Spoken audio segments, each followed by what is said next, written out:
ব্রাজিলের পরবর্তী ম্যাচের সময়সূচি এবং পরবর্তী ম্যাচ কার বিপক্ষে চলেন দেখে আসি। 2026 বিশ্বকাপ শুরুর আগে ব্রাজিল দুইটি প্রীতি ম্যাচ খেলবে। একটি পানামা এবং মিশরের বিপক্ষে মাঠে নামবে সেলেসাওরা। ব্রাজিল বর্তমানে ফিফা র্যাঙ্কিংয়ে রয়েছে 6 নম্বরে, অপরদিকে পানামা রয়েছে 32 নম্বরে আর মিশর রয়েছে ফিফা র্যাঙ্কিংয়ে 29 নম্বরে। ব্রাজিল প্রথম ম্যাচ খেলবে পানামার বিপক্ষে। পানামা বর্তমানে ইতিহাসে সেরা সময় কাটাচ্ছেন। তারা 2026 বিশ্বকাপে সরাসরি জায়গা করে নিয়েছে। পানামা রক্ষণাত্মক ও শারীরিকভাবে অনেকটাই শক্তিশালী, ব্রাজিলের জন্য হতে পারে চ্যালেঞ্জ। পানামা বনাম ব্রাজিলের ম্যাচটি অনুষ্ঠিত হবে জুন মাসের 1 তারিখ বাংলাদেশ সময় রাত 2টায়। ম্যাচটি অনুষ্ঠিত হবে ব্রাজিলের মারাকানা স্টেডিয়ামে। মিশর 2026 বিশ্বকাপে কোয়ালিফাই করেছে। আফ্রিকার বাছাই পর্বে অপরাজিত থেকে গ্রুপ চ্যাম্পিয়ন হয়েছে তারা। 10 ম্যাচে 8 জয় ও 2টি ড্র। মোহাম্মদ সালাহ দুর্দান্ত ছন্দে আছেন।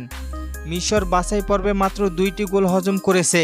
বিশ্বকাপের আগে ব্রাজিলের এটি হবে শেষ ম্যাচ। বিশ্বকাপকে সামনে রেখে ব্রাজিল মাত্র 2টি বড় দলের বিপক্ষে খেলেছে।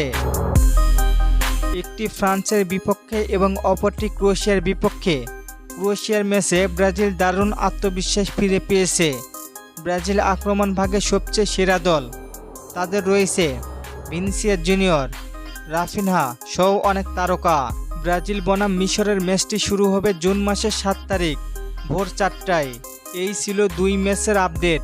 ব্রাজিলের বিশ্বকাপ যাত্রা শুরু হবে জুন মাসের 14 তারিখ থেকে মরক্কোর বিপক্ষে।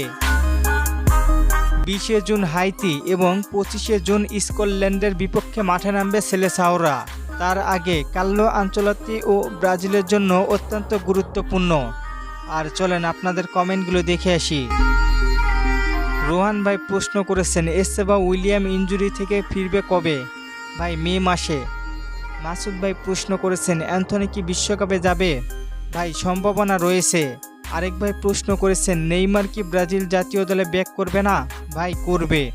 ধন্যবাদ সবাইকে প্রশ্ন করার জন্য। আর ফুটবলকে নিয়ে নতুন কোনো প্রশ্ন থাকলে করতে পারেন, পরবর্তী ভিডিওতে রিপ্লাই করব। ধন্যবাদ।